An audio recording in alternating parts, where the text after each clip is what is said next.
Rubio کے مطابق کئی ممالک قطر میں پیش آنے والے واقعے پر ناراض ہیں اور امریکہ نے بھی اس سلسلے میں ہونے والی میٹنگ میں شریک نہ ہونے کا فیصلہ کیا ہے۔ انہوں نے کہا کہ صدر ٹرمپ یرغمالیوں کی رہائی اور تنازع کے خاتمے کے خواہاں ہیں تاکہ اگلے مرحلے کی طرف بڑھا جا سکے، جو کہ غزہ کی تعمیر نو اور وہاں سیکیورٹی کی فراہمی ہے۔ امریکی وزیر خارجہ نے مزید کہا کہ وہ اسرائیلی وزیر اعظم سے قطر پر حملے کے اثرات پر بات کریں گے۔ تاہم انہوں نے غزہ پر اسرائیلی حملے میں امریکی حمایت کے سوال کا براہ راست جواب دینے سے گریز کیا۔ ان کا کہنا تھا کہ فلسطینی ریاست کو تسلیم کرنے والے ممالک کو پہلے ہی خبردار کیا گیا تھا اور اسرائیل کا سخت رد عمل انہی فیصلوں کا نتیجہ ہے۔ قطر پر اسرائیلی حملے کے خلاف اسلامی تعاون تنظیم OIC کے وزرائے خارجہ کا ہنگامی اجلاس آج دوحہ میں ہوگا۔ اجلاس میں مسلم ممالک کے وزرائے خارجہ شریک ہوں گے اور پاکستان کی نمائندگی وزیر خارجہ اسحاق ڈار کر رہے ہیں۔ اجلاس میں ممکنہ طور پر اسرائیلی جارحیت کے جواب میں مشترکہ لاہ عمل اپنانے اور ایک قرارداد کی منظوری متوقع ہے۔ حکام کے مطابق یہ قرارداد کل ہونے والے OIC سربراہی اجلاس کے لیے پیش کی جائے گی۔ سربراہی اجلاس پیر 15 ستمبر کو ہوگا، جس میں وزیر اعظم شہباز شریف بھی اعلیٰ سطحی وفد کے ہمراہ شرکت کریں گے۔ وزیر اعظم اس سے قبل اظہار یکجہتی کے طور پر قطر کا ایک روزہ دورہ بھی کر چکے ہیں۔ قطر کی وزارت خارجہ کے مطابق اس اجلاس میں اسرائیلی حملے پر باضابطہ قرارداد کے مسودے پر غور کیا جائے گا۔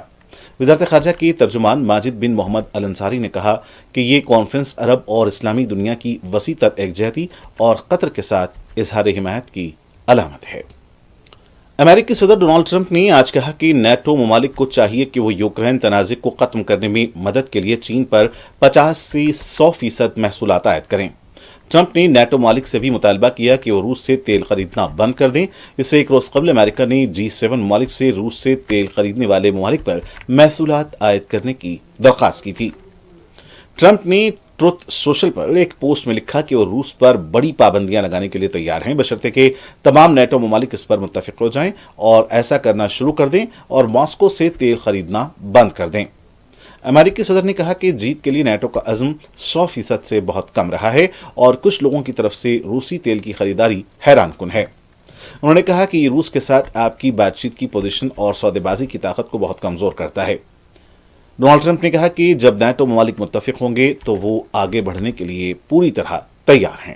برمنگھم میں اپنی ماں کو اس کے گھر میں قتل کرنے والے 39 سالہ بھارتی نژاد شخص کو پیرول پر غور کرنے سے پہلے کم از کم 15 سال جیل کی سلاخوں کے ساتھ عمر قید کی سزا سنائی گئی ہے۔ سرجیت سنگھ نے 76 سالہ مہندر کور کو قتل کرنے کا جرم قبول کیا تھا، جن کی موت گزشتہ سال ستمبر میں کئی ضربیں لگنے کے باعث ہوئی تھی۔ یہ سزا جمعہ کو برمنگھم کراؤن کورٹ نے سنائی، جب یہ بات سامنے آئی کہ ٹیلی ویژن کے ریموٹ کنٹرول پر جھگڑے کے نتیجے میں نشے میں دھت سنگھ نے اپنی ماں پر جان لیوا حملہ کیا۔ ویسٹ مڈ لینڈز پولیس کے جاسوس انسپکٹر نک بارنس نے کہا کہ اس بےہودہ قتل نے ایک خاندان کو بکھیر دیا۔ سنگھ، جو برمنگھم کے علاقے سوہو میں خاندانی گھر میں اپنی بیوہ ماں کے ساتھ رہتا تھا، کہا جا رہا ہے کہ وہ نشے میں تھا اور ماں کی جانب سے تنقید کرنے کے بعد اس نے ماں پر حملہ کر دیا۔ حملے کے بعد سرجیت کے کیے گئے خون کے ٹیسٹ میں کوکین اور الکوہل کا پتہ بھی چلا۔ ویسٹ مڈ لینڈز پولیس نے بتایا کہ متعلقہ رشتہ داروں نے ایمرجنسی 999 نمبر پر اس وقت فون کیا، جس کے بعد پولیس افسران زبردستی جائیداد میں داخل ہوئے اور جہاں انہوں نے مہندر کور کو کمرے کے فرش پر پڑا پایا۔ پاکستان میں فوج اور تحریک طالبان پاکستان TTP کے درمیان مقابلوں اور حملوں کا سلسلہ تھمنے کا نام نہیں لے رہا ہے۔ پاکستان کے شمال مغربی صوبے خیبر پختونخوا میں 2 الگ الگ کارروائیوں میں کالعدم تحریک طالبان کے ساتھ جھڑپوں میں کم از کم 12 فوجی اور 35 دہشت گرد مارے گئے ہیں۔ ہفتے کو اس بارے میں معلومات دیتے ہوئے فوج کے media wing inter service public relation ISPR نے کہا کہ یہ کارروائیاں گزشتہ 4 دنوں میں کی گئیں۔ اس میں کہا گیا ہے کہ سیکورٹی فورسز نے ضلع باجوڑ میں انٹیلیجنس کی بنیاد پر آپریشن شروع کیا اور شدید فائرنگ کے تبادلے میں TTP کے 22 دہشت گرد مارے گئے۔ ISPR کا کہنا ہے کہ جنوبی وزیرستان کے ضلع میں ایک اور مقابلے میں TTP کے 13 دہشت گرد مارے گئے اور شدید فائرنگ کے تبادلے میں 12 فوجی شہید ہوئے۔ پاکستان میں آنے والے تباہ کن سیلاب سے متاثرہ لوگوں کے لیے امریکہ کی جانب سے امداد کی فراہمی کی جا رہی ہے۔ امریکی محکمہ خارجہ کے مطابق نور خاں ایئر بیس پر امدادی سامان کی پہلی کھیپ سے لدے ہوئے C-17 اور C-130 جہازوں کی آمد اور سامان کی ترسیل کے موقع پر امریکی مشن پاکستان کے ناظم الامور نیٹلی بیکر بھی موجود تھیں۔ اس موقع پر نیٹلی بیکر نے پاکستان کی عوام کے ساتھ گہری ہمدردی کا اظہار کرتے ہوئے کہا کہ سیلاب میں ہونے والے جانی نقصان، مکانات اور معاشی ذرائع کی تباہی پر امریکہ انتہائی غمزدہ ہے۔ انہوں نے کہا کہ حکومت پاکستان کی درخواست پر امریکی محکمہ خارجہ اور امریکی فوج نے بیرونی معاونت کی منظوری دی ہے۔ سیلاب سے متاثرہ علاقوں میں جاری قومی امدادی کارروائیوں میں معاونت کے لیے ہنگامی ضروریات کی اشیاء اور سامان فراہم کیے گئے ہیں۔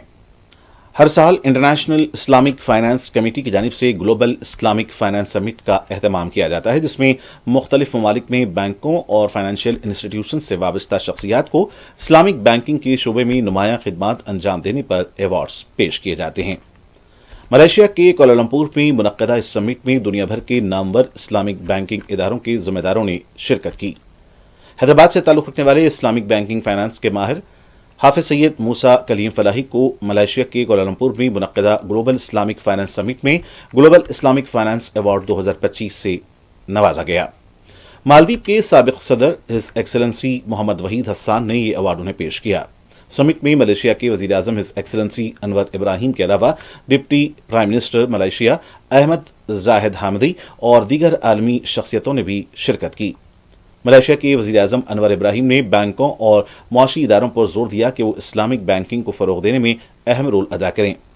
حیدرآباد سے تعلق رکھنے والے حافظ سید موسیٰ کلیم فلاحی کو ابوظہبی UAE کے سراج فائنانس میں chief business and investment officer کی حیثیت سے خدمات انجام دینے پر یہ ایوارڈ دیا گیا۔ گزشتہ 20 برسوں سے انہیں اسلامک بینکنگ کا وسیع تجربہ ہے اور انہوں نے ریٹیل، چھوٹے اور متوسط شعبے جات میں اسلامک پروڈکٹس کو متعارف کیا ہے۔ وہ اسلامک بینک آف افغانستان کے صدر اور چیف ایگزیکٹو آفیسر کی حیثیت سے بھی خدمات انجام دے چکے ہیں اور انہوں نے افغانستان کے بڑے شہروں میں اسلامک بینکنگ کے ادارے بھی قائم کیے۔ وہ دبئی اسلامک بینک سے بھی وابستہ رہے۔ گلوبل اسلامک بینکنگ سمٹ میں بحرین کے بینکنگ شعبے کی نامور شخصیت شیخ ابراہیم بن خلیفہ نے بھی شرکت کی۔ سمٹ میں اسلامک بینکنگ کے فروغ اور عالم اسلام کو اسلامی مالیاتی نظام کے ذریعے مختلف شعبے جات میں رہنمائی کا اس موقع پر جائزہ لیا گیا۔ وزیر اعظم نریندر مودی آسام کے دورے پر ہیں۔ آسام کے درانگ میں خطاب کرتے ہوئے وزیر اعظم نریندر مودی نے آسام کی وراثت کو محفوظ رکھنے اور اس کی ترقی کو تیز تر کرنے کے لیے مل کر کام کرنے کی ضرورت پر زور دیا۔ انہوں نے کہا کہ ہمیں آسام اور شمال مشرق کو وکست بھارت کا ترقی کا انجن بنانا ہے۔ ساتھ ہی وزیر اعظم مودی نے شرکاء اجلاس سے نعرے بازی کروائی۔ انہوں نے دراندازوں سے متعلق کہا کہ درانداز ہماری ماؤں، بہنوں اور بیٹیوں پر مظالم ڈھاتے ہیں اور یہ برداشت نہیں کیا جائے گا۔ وزیر اعظم نریندر مودی نے کہا کہ سرحدی علاقوں میں ملک کی ڈیموگرافی بدلنے کی سازش کی جا رہی ہے۔ انہوں نے اپوزیشن کی چیلنج کو قبول کرنے کا دعویٰ بھی کیا۔ ساتھیوں، وکاس کے ان پریاسوں کے بیچ اسم کے سامنے ایک چنوتی وکرال ہوتی جا رہی ہے۔ یہ چنوتی ہے گھسپیٹ کی۔ جب یہاں کانگریس کی سرکار تھی تو اس نے گھسپیٹیوں کو زمینیں دی، اویج قبضوں کو سرکشن دیا۔ کانگریس نے ووٹ بینک کے لالچ میں اسم کے ڈیموگرافی کا سنتلن بگاڑ دیا۔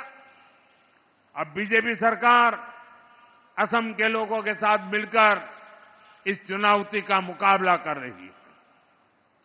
ہم گھسپیٹیوں سے آپ کی زمینوں کو مکت کرا رہے ہیں۔ جن کے پاس زمین نہیں ہے، جن آدیواسی پریواروں کو ضرورت ہے، ان کو ہماری سرکار زمین کے پٹے دے رہی ہے۔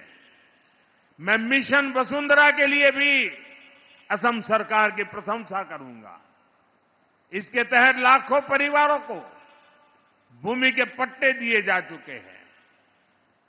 اہوم، کوچ، راج بونگشی اور گورکھا سمودائے کے بھومی ادھیکاروں کو کچھ جنجاتی چھیتروں میں مانیتا دی گئی ہے۔ ان کو سنرکشت ورگوں کی سوچی میں شامل کیا گیا ہے۔ جنجاتی سماج کے ساتھ جو ایتہاسک انیائے ہوا ہے، بی جے پی اس کو ٹھیک کرنے میں پوری پرتیبدھتا سے جٹی ہے۔ اور ناظرین، آخر میں ڈالتے ہیں سرخیوں پر ایک اور نظر۔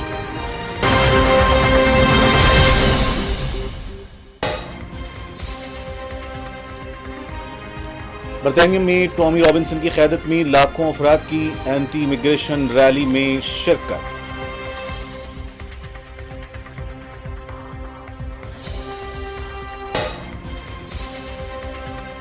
غزہ پر اسرائیل کے فضائی حملے تیز، 12 بچوں سمیت 35 افراد شہید، اونچی عمارتوں کو بنایا جا رہا ہے نشانہ۔